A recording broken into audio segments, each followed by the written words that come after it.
parte daqui para esse conteúdo. Aqui são 3 revoluções pós-Revolução Francesa.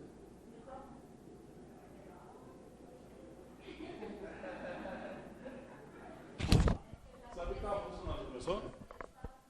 Viu, gente? O que eu tava falando pra eles é, o seguinte. Ele perguntou assim, você vai dar a Revolução Francesa de novo? Eu falei assim, não. Na verdade, o conteúdo de hoje é a Revolução Liberal do século XIX. São 3 revoluções, beleza? Na primeira metade, só que a gente tem que voltar um pouquinho aqui para entender como que elas aconteceram, beleza? Então fica de olho no esquema aí. Se não estiver enxergando o amarelo, avisa pra ela. Eu esqueci.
Nunca.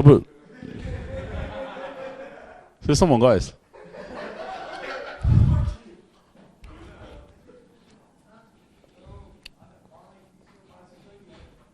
Sacanagem. Eu nem sou soviético, para começar. Zangief é soviético.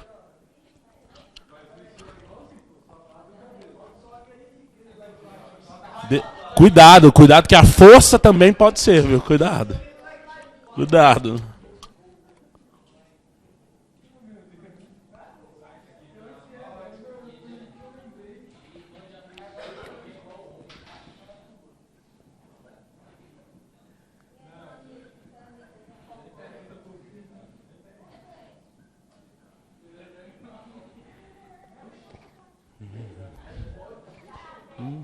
Gente. Então você pode falar assim, por favor.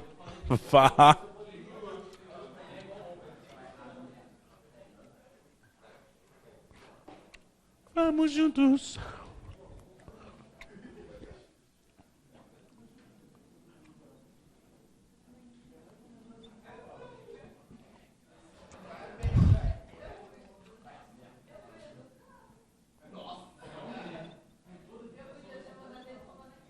Gente.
Oi, vamos lá.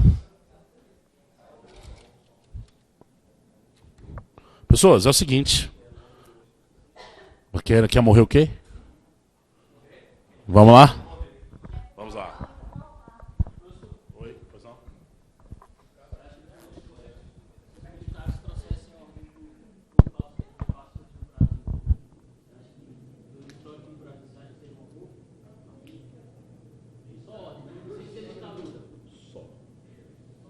E é só. Porque existe uma tendência dessa galera, eu digo militares, de centralizar. Não tem como. Por mais que eles se esforcem, se você for analisar o governo do Castelo Branco, ele foi responsável por consolidar o regime, né? Ele realizou algumas ações que davam a entender, mas quem botou para moer foi o Costa e Silva e o Médici. Tanto que o Castelo Branco ele ainda era plano dos Estados Unidos. Os outros dois não. Então você percebe que, inevitavelmente, se você tiver alguma dirigência militar, as coisas vão centralizar. Vão botar ordem? Vão, mas isso afeta a democracia. Ordem demais afeta a democracia. Democracia sem ordem vira Brasil.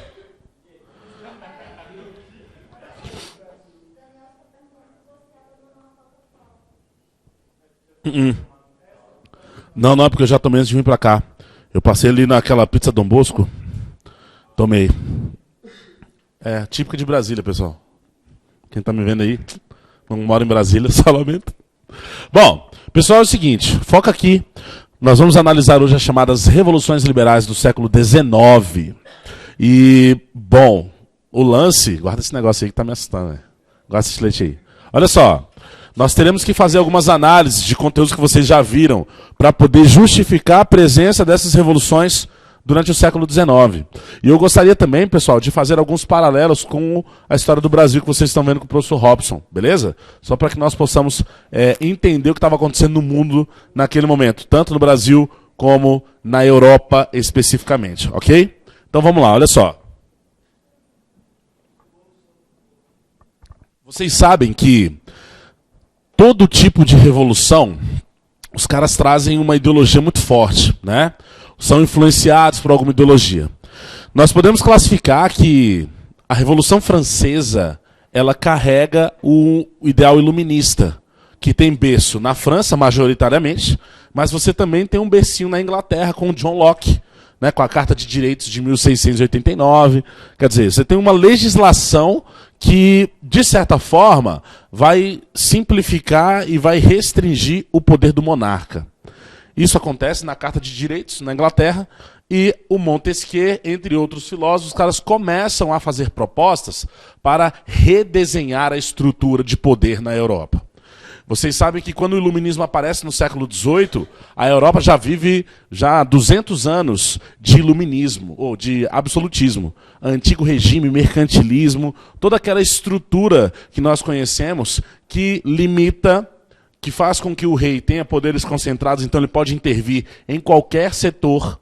Então percebam que quando no século XVIII os ideais iluministas começam a se expandir, mesmo com a censura do regime, e nós temos o iluminismo instrumentalizado na Revolução Francesa no final do século XVIII, 1789.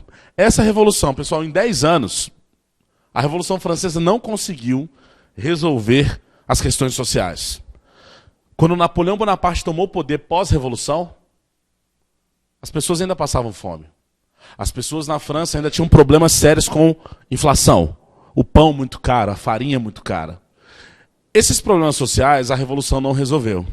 Mas a Revolução Francesa ela conseguiu fincar na Europa um negócio que mudou a história da humanidade ocidental, pelo menos, para sempre. Ela fez com que os ideais liberais ecoassem. E quando eu falo de liberalismo, eu estou falando basicamente de tudo que é contrário ao antigo regime. Eu estou falando do direito do indivíduo acima dos direitos do grupo coletivo, né? Eu falo da liberdade de ir e vir, eu falo da liberdade de expressão, eu falo do direito à propriedade privada. Tudo isso, galera, está associado a valores burgueses. Valores burgueses. O cara quer direito, ele quer ter o direito de ter uma propriedade privada, ele quer ter o direito acima dos grandes grupos. Então, nesse caso, a Revolução Francesa, impulsionada pelo ideal iluminista, vai trazer todo esse esquema de liberalismo para a Europa, numa Europa que era totalmente absolutista. De Portugal até o Império Russo, você tinha monarquias absolutistas fincadas na Europa. E o iluminismo vem aos poucos, durante todo o século XVIII, fazendo aquele trabalho para que venha a se dissipar. Bom, a Revolução Francesa acaba quando Napoleão Bonaparte aplica um golpe no Diretório. O Diretório era um governo girondino, de uma alta burguesia. Por isso que você tem um caráter da Revolução Francesa, uma revolução burguesa. Liberalismo, burguesia, isso anda junto, pessoal.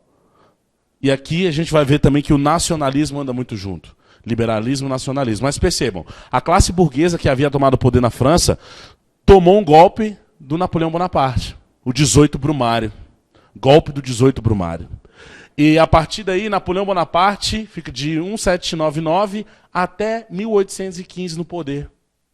E durante a chamada Era Napoleônica, nós teremos o Napoleão Bonaparte. Beleza, você pode até falar assim, mas Rafael, ele deu uma concentrada nos poderes. Deu, isso não pode negar. Por meio de um plebiscito em 1804, ele consegue fazer com que o seu consulado vote a favor de França imperial, estrutura imperial. Ele toma o poder e começa a expandir territórios por toda a Europa. E durante essa expansão, ele levava os ideais liberais. Por isso que as monarquias não gostavam do Napoleão Bonaparte, pessoal. Porque além da Revolução Francesa, ele foi o responsável por expandir os ideais liberais e fisicamente acabar com o poder de várias monarquias. Portugal, França, a própria monarquia, no caso, o Luís XVI, que tinha sido guilhotinado, né, na Revolução Francesa, já não era mais um espectro, só o primo dele que volta depois, Luís XVIII. Mas você tem, Portugal, Espanha, o cara vai disseminando ele por toda a região, vai à Península Itálica, entre outros. Então perceba que tanto a Revolução Francesa como a Era Napoleônica, seguidos, né, são fatos seguidos, ok? Tem 10 anos de Revolução e 15 anos de Era Napoleônica. Esses dois fatos são os responsáveis. Eles são os difusores dessas ideias liberais. Ideias liberais que estão contidas na nossa Constituição. Vocês concordam? Estão lá. Quando a gente fala de ideia iluminista, basicamente a gente fala de liberalismo, né? Está inserido, andam juntos. Então, esses dois fatos têm uma importância muito grande, pessoal, para você começar a entender o porquê que esse liberalismo se manteve vivo. Essas ideias liberais conseguiram se manter vivas e, é claro, o ideal burguês juntamente. Só para vocês terem uma ideia, Napoleão Bonaparte, ele foi o cara que criou um negócio chamado Código Civil Napoleônico. E ele era extremamente burguês e liberal. Ele fazia com que o burguês empreendedor tivesse não só espaço, mas ele também tivesse um financiamento do Banco da França para poder desenvolver a França. Então os empreendedores vão lá e começam a construir ferrovias. Os caras começam a fazer um comércio mais dinâmico na França, os caras começam a promover mais integração na França. E a criação de um banco nacional vai fortalecer a economia francesa. Por isso que, volto a dizer, a era napoleônica ela faz com que a França seja a segunda potência no século XIX. Você tem a Inglaterra, em seguida da França. No imperialismo afroasiático, você vai ter aí tanto a Inglaterra como a França, nessa ordem, conquistando vários territórios. Por quê? Porque fizeram o dever de casa. Porque investiram no lugar certo. Porque atenderam a uma ideologia liberal. Eu fico me perguntando, os marxistas que me perdoem, mas eu fico me perguntando se a França tivesse aderido a um ideal meio socialista, como que ia estar a Europa hoje? Porque aqui a França é o motor, cara, que leva um monte de coisa nova no campo político para a Europa. Eu fico pensando, não estou aqui para dizer que não, mas eu fico pensando e analisando, não consigo fazer uma projeção. Mas eu tenho uma certeza, não haveria um desenvolvimento tão rápido na França como houve.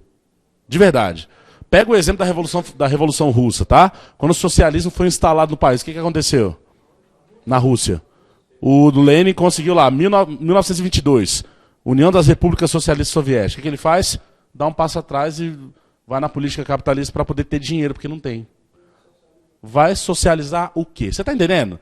Então, esse ideal liberal ele pode ser um ideal assim, o que no Brasil está na moda, né? Elite branca opressora, já viram isso? Elite branca opressora, seu coxinha, bebedor de Black Label, né? A galera tá, tipo assim, queimando o filme da classe média e da elite, me parece, porque eles são contra esses ideais liberais. Eles são um pouco mais radicais. O fato é, isso aqui mudou a história do mundo. Isso aqui mudou a história do mundo. Se hoje você vive uma democracia plena no Brasil, porque eu acho que a gente vive uma democracia plena, é porque um dia pessoas morreram por causa disso. Pega o início do hino da França e pega o início do hino do Brasil. Ouviram do Ipiranga as margens plásticas, um povo herói com brado retumbante. Sol da liberdade já surge. É poético, né? O da França não. O da França é uma conclamação à guerra. Se reúnam, não sei o que, como é que é? Se coloquem a postos, comecem a marchar, e aí fala alguma coisa sobre nacionalismo. Quer dizer, o cara está convocando o francês para a guerra para poder fazer o liberalismo valer a pena. É uma convocação à guerra. Então percebam que o nacionalismo está muito mais forte na França do que em qualquer outro lugar nesse momento, aqui. Bom, isso vocês já entenderam. Dá para entender, dá para compreender essa ideia de que esses dois fatos são os geradores, pessoal? Desse ideal liberal, tudo. Beleza? Alguma dúvida ou contribuição intelectual? Agora, olha só. Quando Napoleão Bonaparte é mandado para a ilha de Santa Helena, e aí definitivamente o governo britânico dá um fim nele, né? O cara manda para um pingo lá no Atlântico, ilha de Santa Helena, mais próximo da África do que do Brasil, né? A ilha de Santa Helena. Na Europa, a partir desse ano aqui, nós temos uma espécie de regresso monárquico, ou o que a historiografia chama de restauração.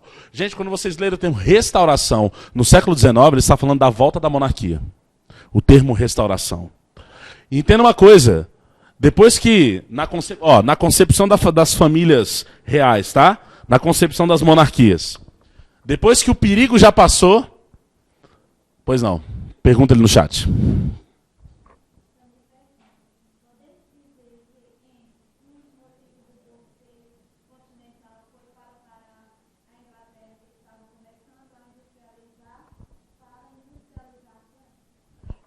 o bloqueio continental, ele é uma realidade no sentido de que Napoleão Bonaparte conquistava vários territórios, mas por uma questão de geografia, ele não conseguia invadir a Inglaterra. Ela era rodeada por água. O que ele pensou? Já que militarmente eu não posso ir contra a Inglaterra, vamos minar a economia dos ingleses. Eu proíbo, do Canal da Mancha para baixo, todos os países de manterem relações comerciais com a Inglaterra. E assim eu vou minar a economia. É o primeiro objetivo, o grande objetivo do bloqueio continental. O segundo grande é que o Napoleão tinha a ideia de pegar as manufaturas francesas e jogar no mercado, no lugar que as manufaturas inglesas deixariam. Só que nós temos dois problemas, né? Primeiro, a Inglaterra conseguiu começar a comercializar com a América e com a Ásia. Não deu nada do bloqueio continental. Foi uma alternativa. Joga na Ásia e joga na América. E outro, a França não tinha produto da mesma qualidade, na mesma quantidade para jogar no mercado. Então o bloqueio continental, apesar de ser uma iniciativa extremamente inteligente, ela não teve eficácia por causa desses dois grandes lances. Né? O capitalismo ele se reinventa, né, cara? Não tem como. Exatamente. Quer dizer... Exato. O bloqueio continental ele foi uma ideia extremamente... Foi sensacional, mas na prática não rolou. Então você pode atribuir esses dois grandes lances ao bloqueio, beleza? Samir. Então vamos lá, olha só. Essa restauração aqui, gente. Regresso monárquico. Você tem Inglaterra, Áustria, Prússia. Essa galera aí, trocando uma ideia. O próprio Império Russo. Essas quatro soberanias têm a monarquia enraizada, velho. Monarquia enraizada. A Inglaterra já vive uma monarquia parlamentar, mas mesmo assim defende, inclusive até hoje você tem um modelo monárquico. Você vê como é forte. Essas quatro soberanias se organizam no chamado Congresso de Viena. O Congresso de Viena ele acontece logo após o exílio de Napoleão Bonaparte, e o grande objetivo do Congresso de Viena é o seguinte: como que nós vamos fazer para reestruturar as monarquias na Europa?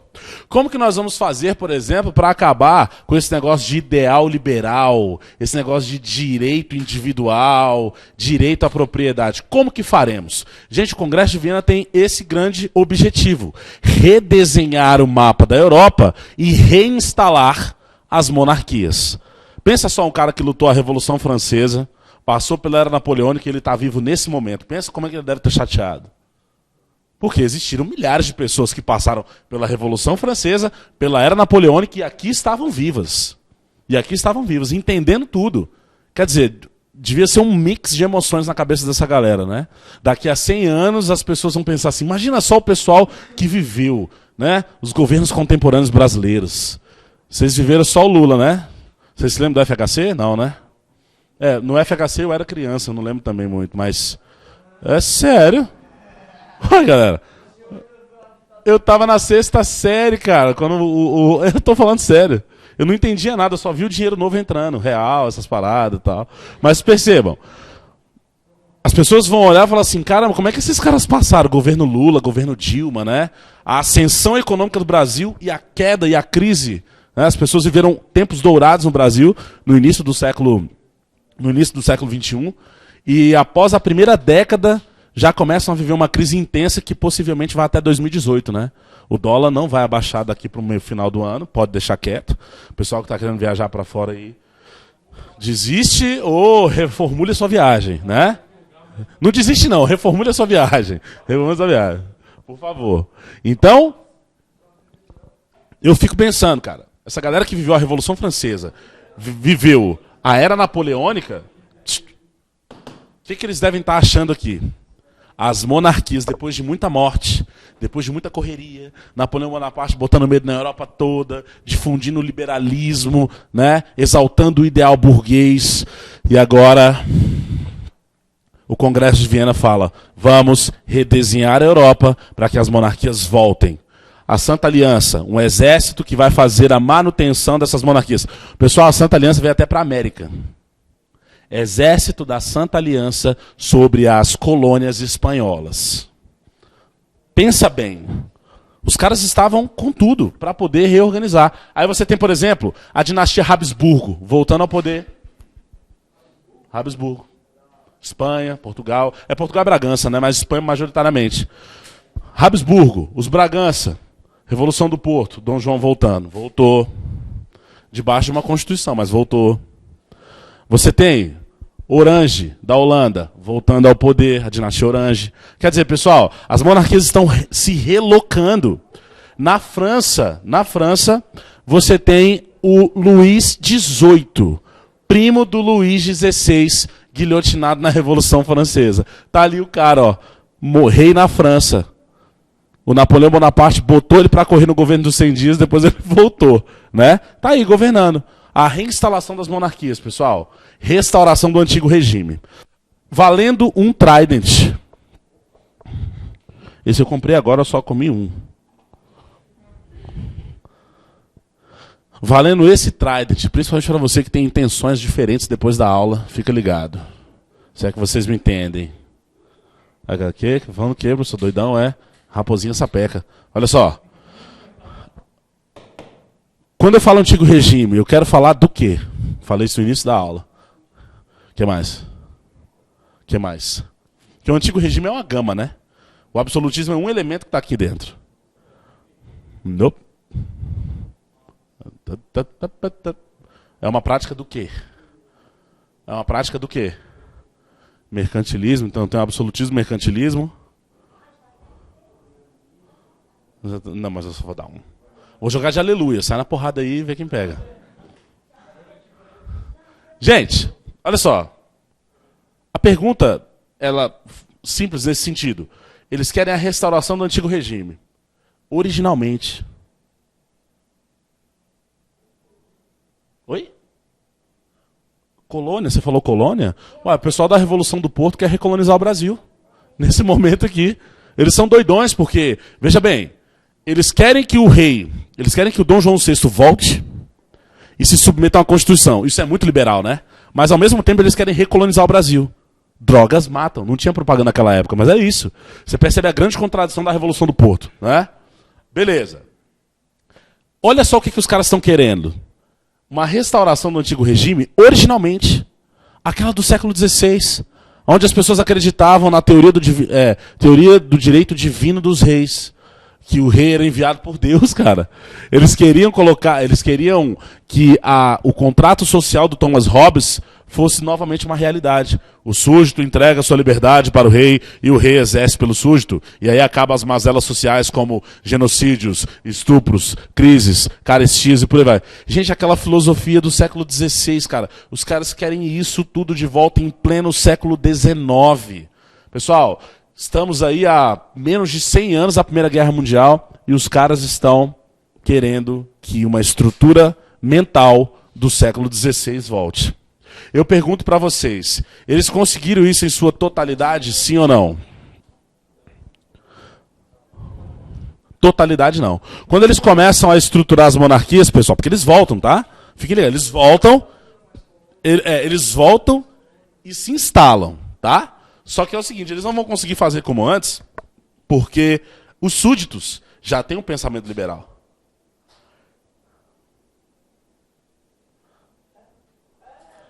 Esse pensamento liberal que se apoderou dos súditos faz com que eles peçam o seguinte: rei, nós queremos pelo menos igualdade entre os homens perante a lei.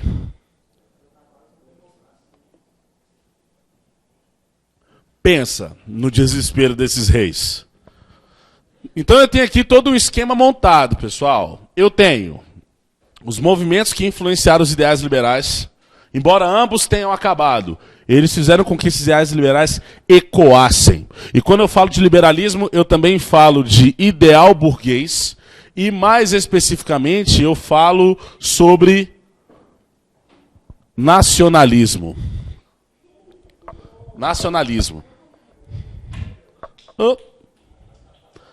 Pô, não vou pegar não. Vai ficar aí até o final da aula, não faz diferença, tá?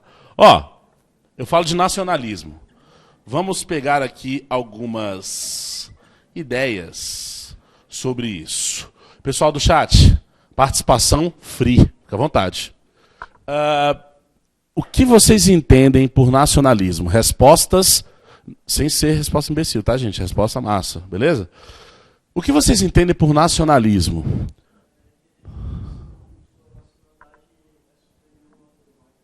É um nacionalismo extremo, né? Esse aí, Adolf Hitler, né? valorização da nação já não é um negócio tão extremo. Você fala assim, eu prefiro samba rock. Até parece, tô brincando, gente, que isso, né? Mas pensa assim, ó, pensa assim. Oi? Então você tem uma valorização nacional. Quer dizer, olha, você falar isso agora, teve um aluno aqui, pessoal do chat, que falou assim, porque você trabalha pelo melhor da nação. Cara, aconteceu um negócio, só para você ver como que o norte-americano ele pode ser o que for, mas ele é extremamente nacionalista. Estado de Detroit, falido. Falido. O Estado era fantasma. Depois da crise de 2008 e 2009, o Estado que não conseguiu se levantar imediatamente, né, foi Detroit. Bom, o que acontece?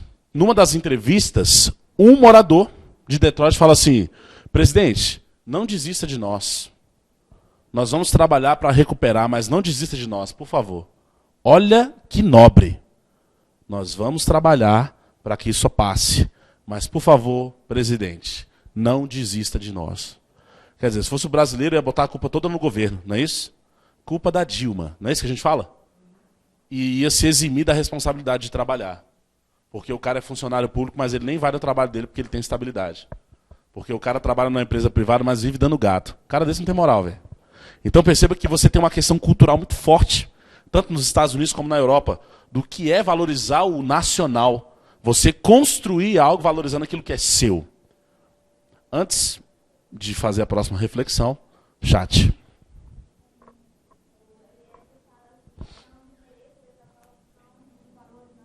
Repete, por favor. Aham. Sim, perfeito.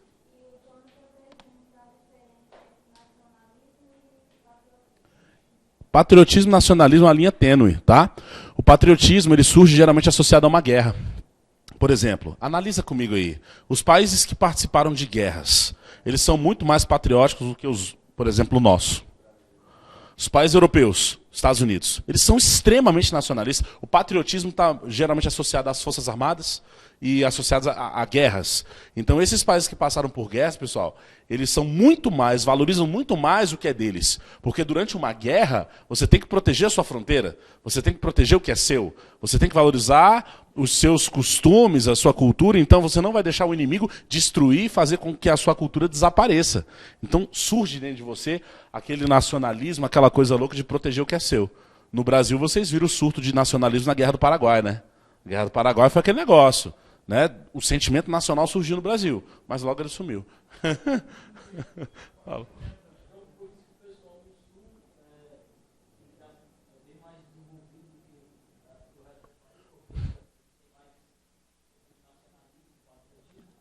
O Sul por ter uma predominância de colonização alemã, né? E você tem uma diferença enorme entre o alemão e o português, que colonizou o Nordeste. Por ser regiões mais frias se desenvolvem mais. Né? O sul do país eles têm uma espécie de xenofobismo com o resto do Brasil. Né? Eles têm um negócio assim de que eles são melhores. Mas eu posso falar, a região é extremamente desenvolvida, as pessoas são extremamente educadas. Diferentemente de muitas outras partes do Brasil. Então existem fatores que nos ajudam a entender por que o sul do país é um pouco mais desenvolvido. O tipo de colonização que foi estabelecida lá, quem colonizou. Você tem alemão e holandês fazendo isso, cara. Então, são os caras que adotaram ideias protestantes de fazer poupança, de trabalhar. O católico, ele desprezava o trabalho, desprezava a formação. Então, você tem até esse elemento religioso, cara, fazendo a região desenvolver. Só para vocês terem uma ideia, tem uma cidade perto de Gramado, a próxima cidade, saindo de Gramado, a próxima. Lá, as escolas não ensinam inglês, ensinam alemão. E se você chega lá, não sei, na Blumenau o pessoal ensina outra coisa lá, mas nessa cidade, se você chega lá amanhã, não, vim morar aqui, a galera junta em você, o que você quer aqui mesmo? Tá alugando uma casa, tá alugando uma loja, o pessoal é assim, parece vila, mas, galera, extremamente desenvolvida, você praticamente não tem criminalidade na cidade. E você não tem, perfeitamente.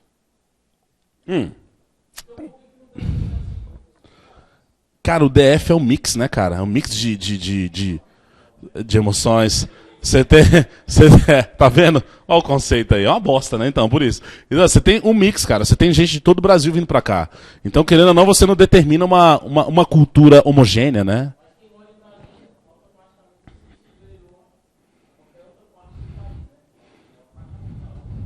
As pessoas veem a gente assim também. É.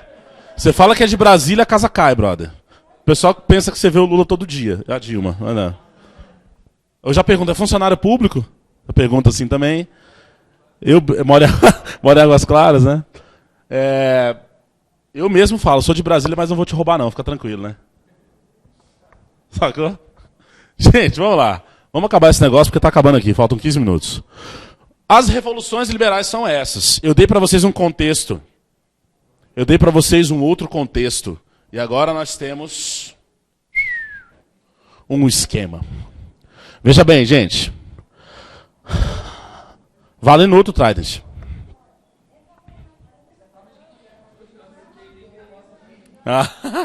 Não, acerta aí que eu te dou.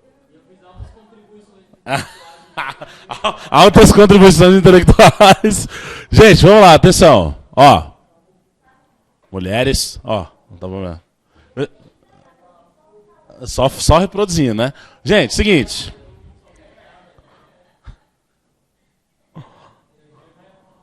Revolução do Porto. Independência da Grécia. É claro, a primeira onda revolucionária de 1820. Veja bem. Nós temos dois exemplos, mas aqui você pode somar. Espanha e Itália, que passam pelo mesmo processo de revitalização de sua nacionalidade, da defesa dos ideais liberais. Essas ondas revolucionárias, elas acontecem porque elas defendem o liberalismo, pessoal. Tá? Elas só acontecem porque esse cenário se fez presente. Senão não haveria as revoluções de 20, 30 e 48. Então, ó, a Revolução do Porto, ela representa o liberalismo português, ok? Independente da contradição externa deles, você tem um grupo de nobres estabelecendo uma constituição e querendo a volta da família real. A realidade de Portugal, pessoal, é a parte. Né? Porque os caras foram governar o reino português da colônia. Né? Ele levou o padrão de colônia para a extensão do Reino Unido de Portugal e Algarves. Então bicho, a realidade de Portugal é diferente das demais. Mas mesmo assim, nós temos uma reação. As revoluções de 1820, elas comportam principalmente essas duas. A Revolução do Porto, que vocês já conhecem, e a Grécia. Gente, a Grécia, né, cara? O que foi feito da Grécia? O que foi feito da Grécia desde a queda de espartanos e atenienses na Guerra do Peloponeso e o domínio de Alexandre o Grande sobre toda a região até a Índia? O que foi feito da Grécia? Só uma pergunta aqui, ó. Essas perguntas que eu vou fazer, dependendo de quem responder, leva o Trident. E esse Trident é diferente, ele é um pouco maior, tá vendo? Não, dependendo de quem... Eu falei dependendo de quem responder? Não. Não. Dependendo do que... Não, dependendo do que responder. Eu me expressei mal. Ó, galera, elite branca opressora, né? Vamos lá. Olha só.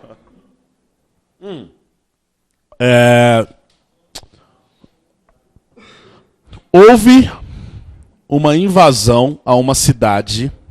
Presta atenção, a gente já viu isso em aula já, galera. Houve uma invasão a uma cidade. E essa invasão mudou um período da história. Sabe os períodos? Pré-história, antiga, média, moderna, contemporânea. Esse fato, essa invasão desse povo a essa cidade, mudou um ciclo da história. Quem invadiu Constantinopla? Os turcos otomanos.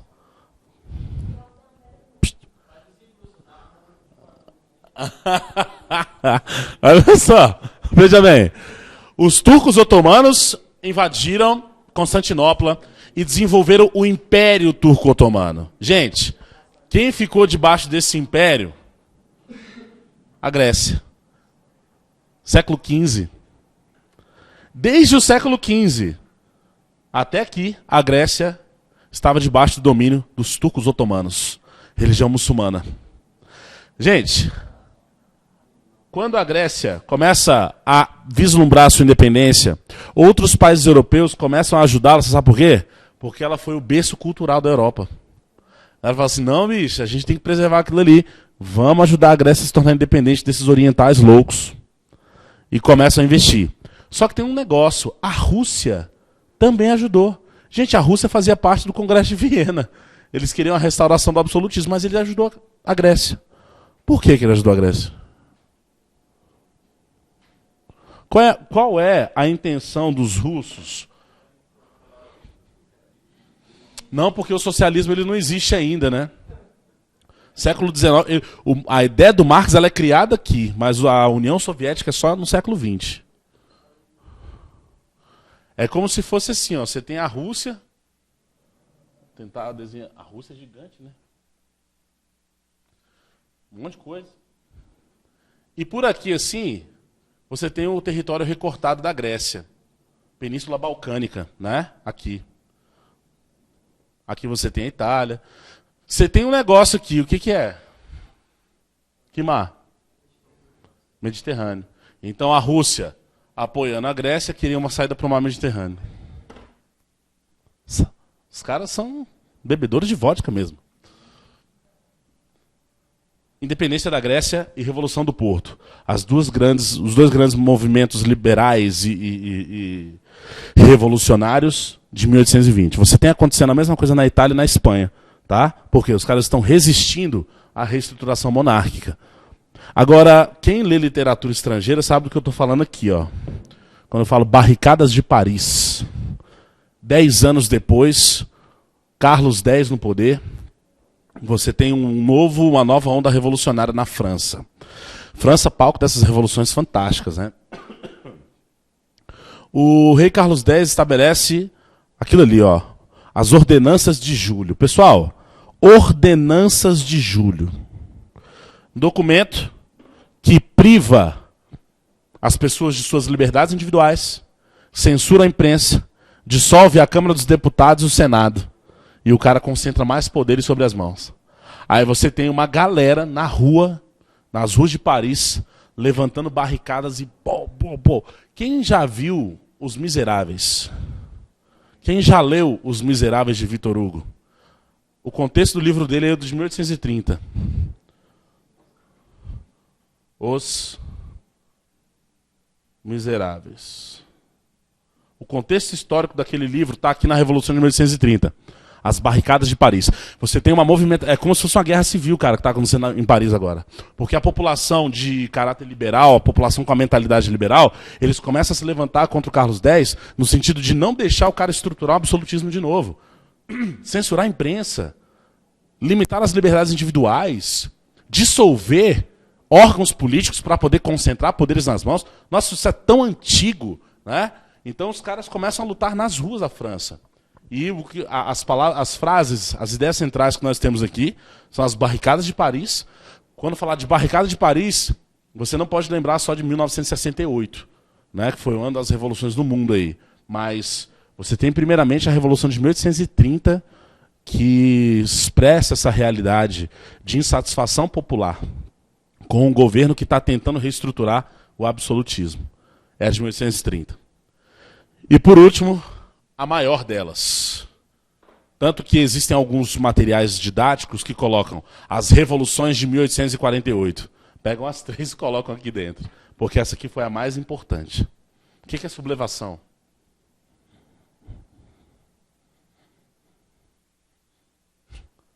Valendo um trident?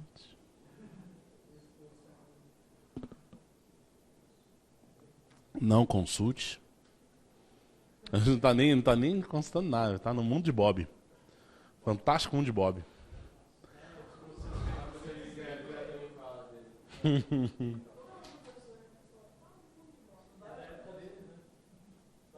Eu era criança.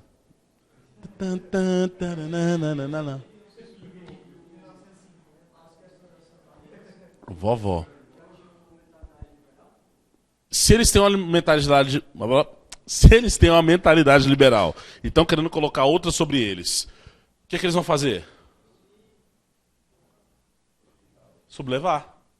Se rebelar. vai ganhar uma grana do seu pai hoje.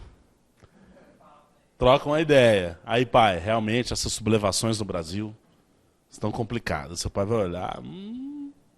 Às vezes teu pai nem sabe o que é, mas ele pode ensinar pra ele. Esse aqui é um bônus, entendeu?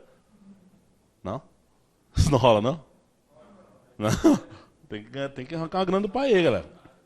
Gente,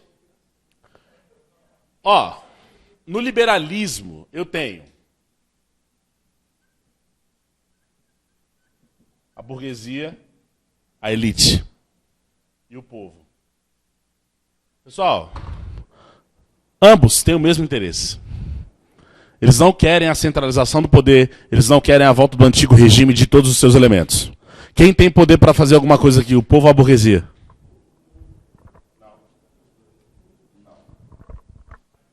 A classe burguesa. Quem faz revolução no mundo é a burguesia, pessoal. A classe popular não faz, não. Veja bem.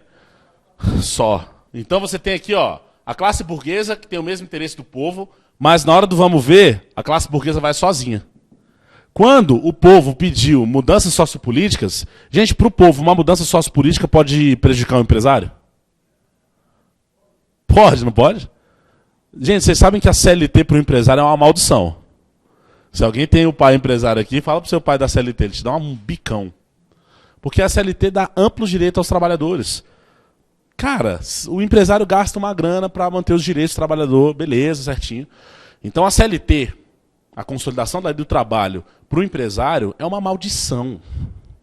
Política populista e trabalhista é uma maldição. Esses burgueses aqui, você tem muito empresário aqui, cara. A desculpa dos a justificativa dos burgueses, eles estão com um discurso agora, os empresários, né? Tava lendo um comentário do representante do Habib's aqui no Brasil. Top, o cara pô de rico.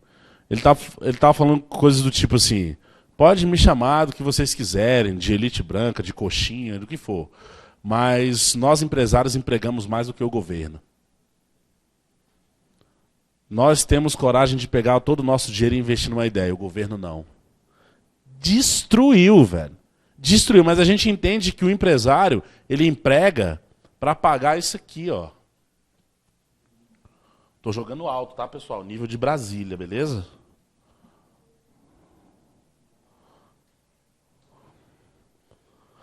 A maior parte dos empregos que pagam 3, 4, 5 mil reais caiu pela metade nos últimos 8 anos. E os empregos que pagam 722 aumentaram. Você mantém uma classe ganhando pouco, controlada.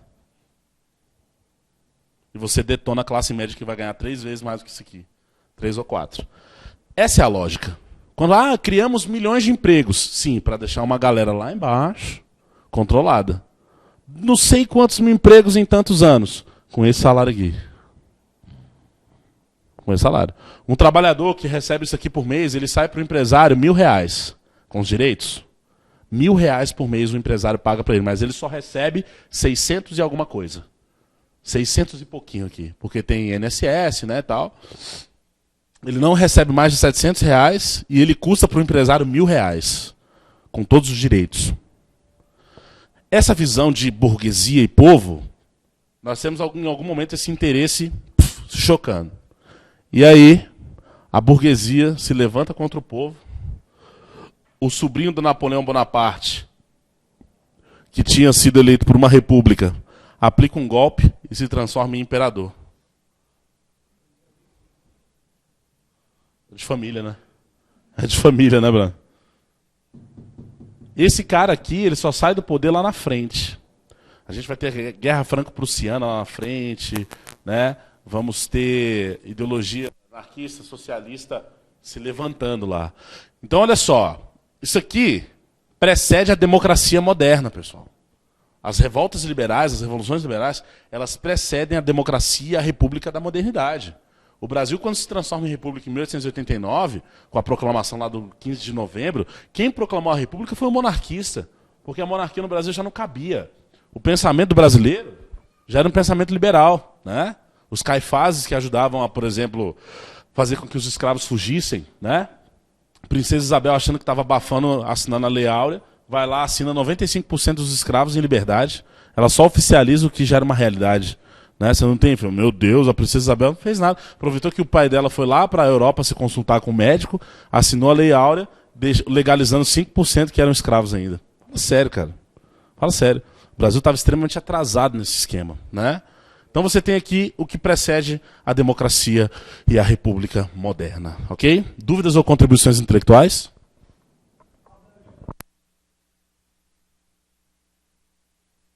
Bélgica não. Áustria, Inglaterra, Prússia e Rússia. A Bélgica é um pedaço de bolo na Europa, né, cara?